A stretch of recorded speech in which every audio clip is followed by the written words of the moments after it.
سلام كميتنو تفجازنتي كواليتي ميديا لو مستدالو حادشتن أقدستن وانوان حابريتاتات حيزنا لكم قريبنا لنا كساب موداتا زينا نادما لايك شير سابسكرايب بمقوار كزيكتاتو لنا خبرنا حدام قدماي منستر آبي أحمدن دكتور دبرتيون غابرام كيلن مستراو ركبيه كايدو خامزلو تغاليتو آبي مونغو دكتور دبرتيون غابرام كيلن قدماي منستر آبي أحمدن بوغعي كابا زره صنوع مسحاب وصاي بمستر ناي دحري مغارجا زرباتي كايدو خامزلو بوليتيكاو صبصبات يحبرو فيدرال منغستي نايتي ጌታቸው ረዳ بوغعي ناب قدميت بممطام لدكتور دبرتيون دما بوشت بمزرب حوحات آبا زي قارت ناي ጥርጣሬ አንከለቲኻ ናይ ምድኻ መጽዋታ ይጽዋት ከምዘሎ ተገሊጾም መስዋ አስመራ ዘሎ ርክብ መሽሓኻሮ ሲዕቡ ፌደራል መንግስቲ መስ ኤርትራን ክፍጠር ንዝኽእል ግጭት ትግራይ ከም ተፈጥራዊ መከላኸሊ ዞባ ክጥቀመሉ ስለዝደሊ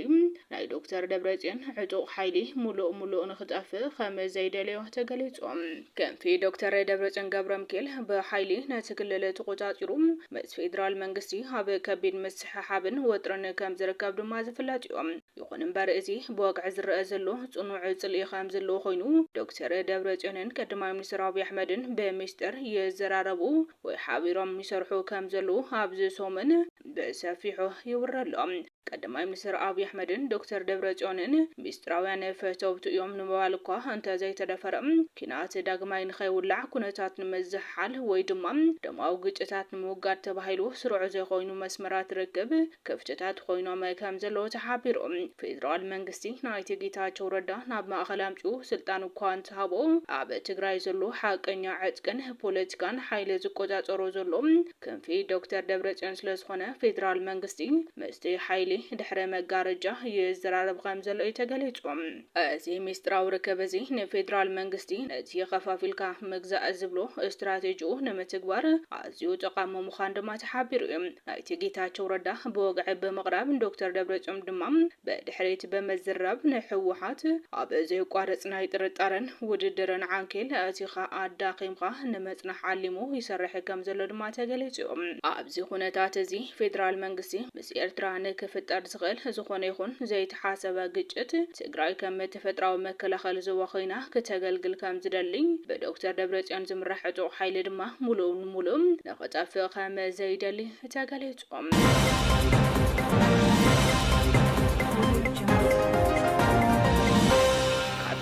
ندحر بقطفتن متلالن مقطعلا يواطن كبل دكتور دبرتيون ገብረሚካኤል አብይ አሕመድ ገብረመልሲ ወሎ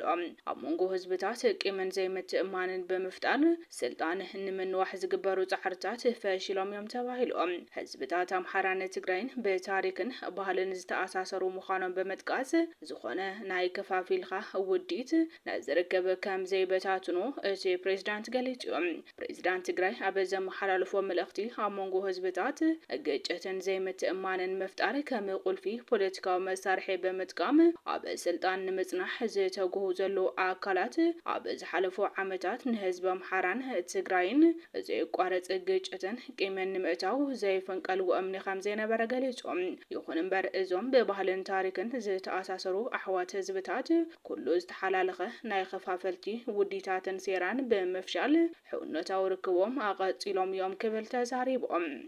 ዘመተእሳሳርን መከዋርን ዝድማም ኣብ ከይዲ ዝበለጸ እናተጠናኸረ ከም ዝኸይድ ምንም ጥርጥር ከም ዘይብሉ ረዲኦም እቲ መልእኽቲ ከም ዘነጽሮ እዞም ህዝብታት በመግጫው ናይ ስልጣን ዘመኖም ንምንዋሕ ዝጽዕሩ ኣካላት ኣብ ግዜኦም ዓብይ ገድሊ በመፈጸም ናይ ህዝቦምን ሃገሮምን ክብረትን ህልውናን ዘቐጽሉ ናይ ቀደም ናይ ትግራይ ጅጋኑ መራሕቲ ስም በመጸላም ሕዝውን ሴሮም ካብ ምስራዕ ኣይቋረጽን ክብል ገሊጾም ፕሬዝዳንት ትግራይ ሕዝግን እቲ ኩሉ ሓሶትን ቅጥፈትን ጭምብሉ ተገፊፉ ሓቀኛ መንነቱ ብግልጽ ዝተረኣየሉ እዋን ምዃኑ በመግላጽ ጻውዒቱ ከም ዝክብል ኣቕሪቡሎም ጨውን ባዕልኻ ምባልኻ ከም ዝበሃል ካብ ሕዚ እንድሓር ብቅጥፈትን ምትላልን ምቕጻል ከም ዘይዋፅእ በመገንዘብ ናይ ሰላም ኣማራጺ መንገዲ መስዓብን ሕጋውን እዋናውን ሕቶታት መመላስ ከም ዘድሊ ገሊጾም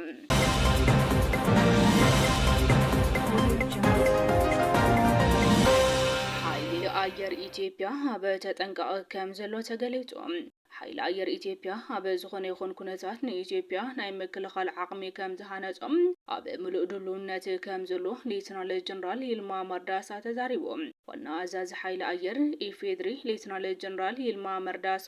ሓይሊ ኣየር ኣብ ዝኾነ ይኹን ኩነታትን እዋንን ንኢትዮጵያ ብምሉእ ዓቕሙ ንምክልኻል ዘኽእል ዘተኣማምን ናይ ምድላው ዓቕሚ ከም ዝሃነጸ ገሊጾም። ማእኸል ከቢድ ጽገና ኣቪዬሽን ዓቕሙ ብምዕባይ ካብ ርእሱ ሓሊፉ ናይ ካልኦት ሃገራት ኣውሮፕላናት ንምጽጋን ፍቓድ ረኺቡ ናብ ተግባር ከም ዝኣተው እውን ሓቢሩ እዮም። ንሓይሊ ምድሪ ሰራዊት ዘይቋርጽ ናይ መጓዓዝያን ውግእን ደገፍ ብምሃብ ኣብ ኦፕሬሽናትን ታክቲካዊ ውግኣትን ሓወት ዘመዝገበ ሓይሊ ክመስረት ተኻኢሉሎ ኣብ ዘላቒ ህንጸት ትካላት ትኹረት ብምግባር መስርሑ ዝረኣየሉ ዘሎ ሓይሊ ኣየር ኣመሪቑ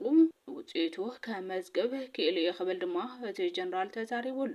ናይቲ ትካል ብዘመናዊ ኣጽዋር ካብ ምዕጣቕ ብተወሳኺ ኣብ ህንጸት ሓይሊ ሰብ ውሽጢ ሃገርን ወጻእን ብሉጽ ስልጠናታት ብምሃብ ብቑዓት ሰሙያ ከፍሪ ከም ዝኻለ ድማ ተገሊጹ እዮም። ሌተናል ጀነራል ይልማ መርዳሳ ከም ዘረድኡ ናይቲ ሓይሊ ኣየር ናይ ሪፎርም ዓወታት ብተግባር ዝተረኣየሉሎ በተመሳሳሊ እዋን ኣብ ዝተፈላለዩ ናይ ግዳጅ ቦታታት ዓበይቲ ተልእኾታት ንምፍጻም ዘኽእል ናይ ምድላው ዓቕሚ ከም ዝተፈጠረ ድማ ኣዘኻኺሩ እዮም። ንሓይሊ ምድሪ ዘይቋርጽ ናይ መጓዓዝያን ውግእን ደገፍ ብምሃብ ኣብዚ ሕዚ እዋን ኢትዮጵያ ናይ ምውጋዕ ዓቕማ ዝለዓለ ምዃኑ ሌተናል ጀነራል ይልማ መርዳሳ ገሊጾም። ኢትዮጵያ ንዝፍነወላ መጥቃዕትታት ንምክልኻል ሓይሊ ኣየር ኢትዮጵያ ኣብ ተጠንቀቐ ከም ዘሎ እውን እቲ ጀነራል ኣረዲኦም።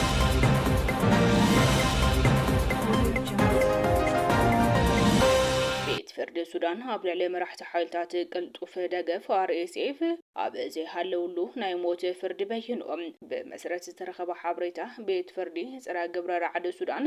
ኣብ ልዕሊ መራሕቲ ሓይልታት ቅልጡፍ ደገፍ RSF መሐመድ ሓምዶን ዳግሎ ብሰንኪ ቅትለት ኣብ መሓዳሪ ምዕራብ ዳርፉር ዝነበረ ካሚስ ዓብደላ ኣባከር ሎሚ ዕለት ኣብ ዘይሃለውሉ ናይ ሞት ፍርዲ መሓላሊፎም። በተወሳኺ ኣብ ፖርት ሱዳን ዝርከብ እቲ ቤት ፍርዲ ኣብ ልዕሊ ምክትል መራሒ RSFን ሓውን ሄምቲ ዝኾነ ዓብደራሒም ሓምዶን ዳግሎን ካልኦት 14 ተኸሰስትን ተመሳሳሊ ናይ ሞት ፍርዲ በይኑሎም። እዚ ውሳነ ካብ ሚያዝያ 2023 ኣብ መንጎ ሰራዊት ሱዳንን ሓይልታት ቅልጡፍ ደገፍን ጎንፂ ካብ ዝጅምር ኣብ ልዕሊ መራሕቲ RSF ዝተመሓላለፈ ናይ ፈለማ ውሳነ ቤት ፍርዲ እዮም። እቲ ቤት ፍርዲ ነቶም ተኸሰስቲ ብገበነ ኩናት ገበነ ኣንጻር ሰብኣውነትን ጅምላዊ ህልቂትን ኣብ ልዕሊ ሰባት ንብረት ብዝፈጸምዎ ገበናት ሓተቲ ገይርዎም ኣሎ። እምቲ ነዞም ገበናት ብምውጣንን ብምስታፍን ተኸሲሱ ዘሎ። ካብቶም ካልኦት ተኸሰስቲ ኣልጎኒ ሓምዶን ዳግሎ ሙሳ ካልኣይ ሓውን ሄምቲ ከምኡውን ኣዛዚ RSF ኣብ ምዕራብ ዳርፉር ዓብድራሕማን ጁማ ይርከብዎም። ሰራዊት ሱዳን RSF ኣብ ዋና ከተማ ምዕራብ ዳርፉር ኣብ ልዕሊ ሰለማን ሰባት መጥቃዕቲ ከም ዝፈጸመን ናብ መሓዳሪ ዳርፉር ቀቲሉ ርእሲኡ ከም ዝቆራረጾ ይኸስስ። RSF ግና ነዚ ኸሲ ኣለታዊ ምላሽ የብለሎም። ሰበስልጣን ሱዳን ዓለም ለኻዊ ትካላት እውን እቲ ጉጅለ ኣብ ኣልጀኔና ኣማይቱ ዝቁፀሩ ሰባት ብምቕታልን ኣሽሓት ኣባላት ማሕበረሰብ ምዝባልን ከቢድ ጭካነ ፈጺሙ ክብሉ ይኸስብዎም።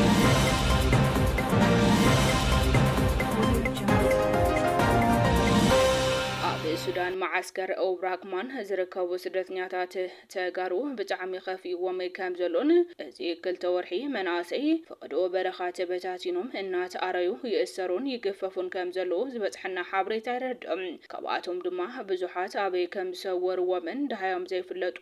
ኣንስቶምን ደቆምን ኣብ ብኽያትን ጭንቀትን ከም ዝርከቡ ካብቲ ቦታ ዝረኸብናይ ሓበሬታ የመላኽት። ብፍላይ ኣብቲ ማዓስከር ካብ ዕለት 1 ሓምለ 2018 ጀሚሩ እስካብ 4 ሓምለ 2018 ዓም ትምረት ንተኸታተልቲ 4 መዓልታት ካህናት ኣኪቦምዎም ከም ዝቐነዩን ነቲ ኣኺባ ዝመርሐ ሓደ ተጋዳላይ ሰብሖ ዝተባህለ ናይ ዞባ ተወካሊ እንትኸውን ካልኦት ካድረታት እውን ከም ዝነበሩን ንሓደ ቀሺ 2 ሰዓታት ደው ኣቢሎም ከገምግሙ ከም ዝቐነዩ ድማ ተፈለጡ እዮም። ዋላ ሓንቲ ምስ ፖለቲካ ምንኻእ ዘይብሎም ኣቦታት እናሸመቓቑ ትግራዋይ ዲኻ ብልጽግና ኣቋም ካፍልጥ ዝገልጽ በመዋል አጨናኒቆምዎም ቀንየማለኦም ሕድሕድ ቀሽን ዲያቆንን ደዊሉ ኣብ ቅድሚ ሰብሆና ሰገደም በልጽገነ ይረእየሞ ይቅርታ ክብል ከም ዝገብርዎን ቅድሚውን ስልጣንን ጥቅምን ዝባስዎ ዝነበሩ ሎሚ ዕድል ምስረኸቡ ምስቲ ወደበ ተጸጊዖም ነቶም ንጹሃት ካህናት ብጸለመ ይዕፍንዎም ከም ዘለዉ ተኸተልቲ ኳሊቲ ሚድያ ገሊጾምና ኣለዉ ዛጌድ ድማ ክልተ ቀሻውሽትን ሓደ ዲያቆንን ከም ዝኣሰሩን ወይን ግና ገበን ዘይብሉ ኣየኣሰረን በማል ፖሊስ ሱዳን ፈቲሑ ከም ዝሰደዶም ተረጋጊጹሎም ንኩሎም ድማ ናብ ምግዳል ክወስድዎም ሓደ ብሓደ ንኽስኑ ብሓይሊ ከም ዘገድድዎም ካብቲ ቦታ ዝተረኸቡ ሓበሬታ ዘመላኽቱ ኮይኖም እቲ ኣኼባ ለይትን ክህዝ ጀመረም ቁርስን ምሳሓን ዘይብሉ ምሸት ብጸልማት ከም ዝውዳእን ኣጋጣሚ ብናይ ውልቀ ስራሕ ኣብቲ ኣኼባ ዘይተረኸበ ካህን ድማ ሞተር ብእሱር ናብቲ ኣኼባ ተኣሲሩ ይኸይድ ከም ዘሎ ካብቲ ቦታ ዝተረኸቡ ሓበሬታ የመላኽቶም ድሕሪ 4 መዓልታት ቤተ ክህነት ኣኼባ ትማል ምሸት ብመግለጺ ኣቋም ዝዛዘሙ ኮይኖም ዋና መገማገሚኦም ድማ መን ቲቢኤስ ቲቪ መን ናይ ደደቢት ቲቪ ካልኦት ቲቪታትን ይርኢ ዝብል ከም ዝኾነም እቲ ዝተረኸበ ሓበሬታ የመላኽቱ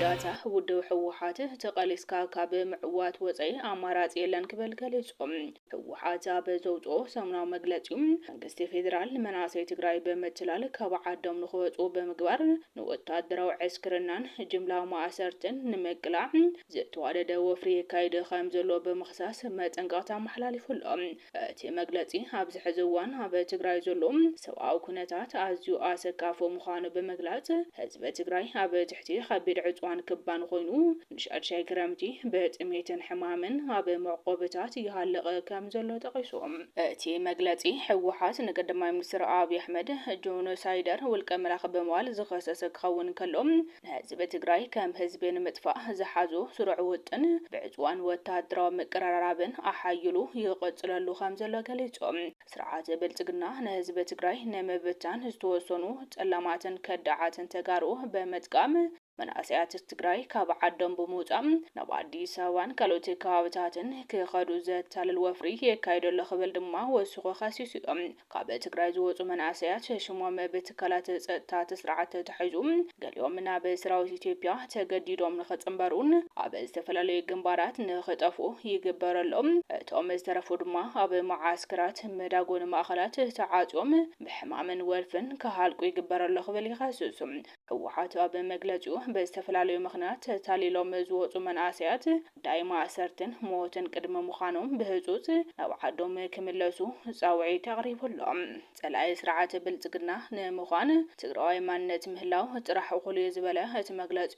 ዘላቒ መፍትሒ ዝመጽእ ተቓሊስካ ብምዕዋት ጥራሕ ምዃኑ ሓቢሮም መናእሰያት ትግራይ ንብሔራዊ ህልውናን ሉዓላውነትን ክስለፉ እውን ጸዊዖም ሕወሓት ዝመርሖ መንግስቲ ክልል ትግራይ ጉዱድ ገፋን ምልመላን የካይድ ከም ዘለዎ ዝፍለጥ እዮም እቲ ጉዱድ ወፍሪ ዘመተ ገፋን ምልመላን ዝተቃወሙ ድማ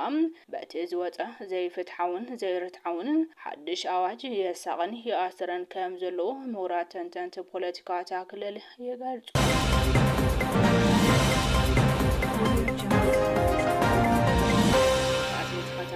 ኳሊቲ ሚዲያ ምስተዳለው ሓድሽቲ ሓበሬታታት ነዞም ዝተኸታተልኩሞም ይመስሉ ነይሮም